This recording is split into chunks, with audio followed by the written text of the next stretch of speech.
So we're going to continue our tour of the lipids by turning to steroids, which it's not like a muscle building illegal compound or anything like that.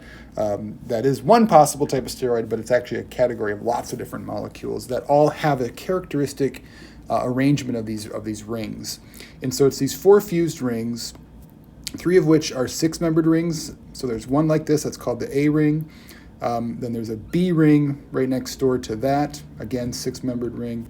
And there's a C ring, which is a little bit up and to the right like this. And then finally the D ring comes in on the right-hand side. It's only a 5-membered ring, so A, B, C, and D. This is basically written in line angle notations. Know that most of these carbons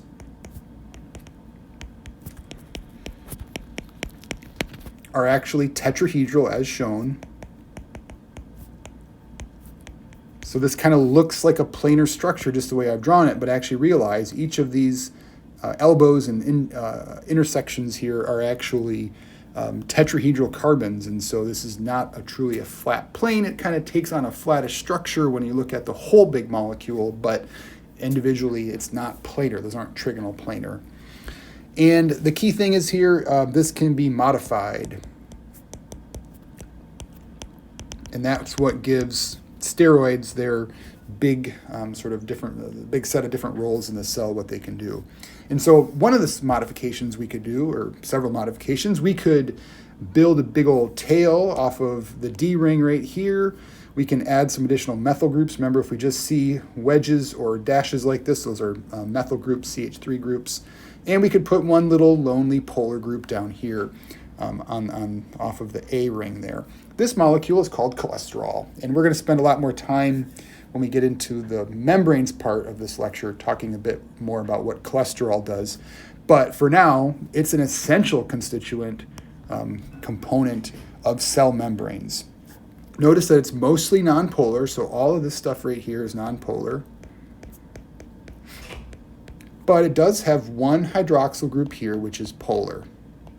And we'll see how that plays an important role in cell membrane structure. But for now, we just got to kind of get slightly familiar with that structure right here.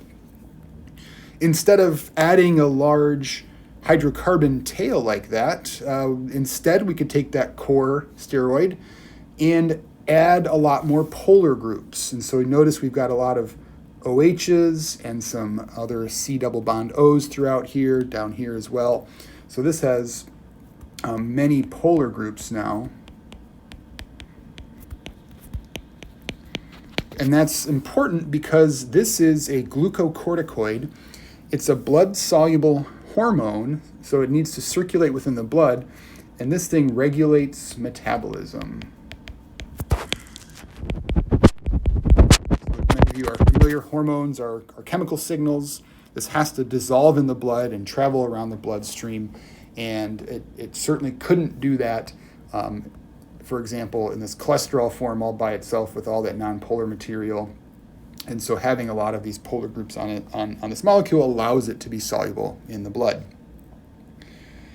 Another thing we could do is something pretty radical to it, and that is, this might not even look like a steroid, but it was a steroid at one point. This is vitamin D. So this is a group of several slightly different versions of this molecule. They're all fat soluble, meaning they're largely nonpolar. They're not entirely nonpolar. And these are involved in regulating calcium metabolism. We might relate that, right? Vitamin D and calcium together. A lot of us might remember that. And you might also remember that folks would say, oh yeah, I'm going to go outside and get my vitamin D. I'm going to, maybe it's terrible here in Michigan in the wintertime because the sun's, low in the sky and it's cloudy and I'm not getting my vitamin D. Well, part of that is all about the fact that UV light is important to break open the B ring. So this region of this molecule right here used to be the B ring of that steroid core molecule. So you can see here's A, B is now kind of broken open, here's C, and here's D. And this is, again, a chemical messenger. It helps regulate calcium metabolism, and UV is important in breaking that ring open and producing the mature vitamin D molecule. Next up, we're going to do something similar but different. We're going to take that core structure and look at this very carefully. If you notice, we've got, again, the dashes and wedges by themselves are just methyl groups. So I've got a methyl group coming out toward me, another methyl group coming out toward me on here. And so in general, we've got one side of this molecule is rather nonpolar. So nonpolar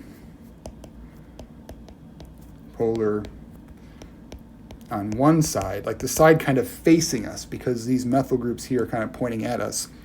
And then in general, we see a lot of polar groups going back away from us. So we got this hydroxyl group here, another hydroxyl group here, and then up here as well.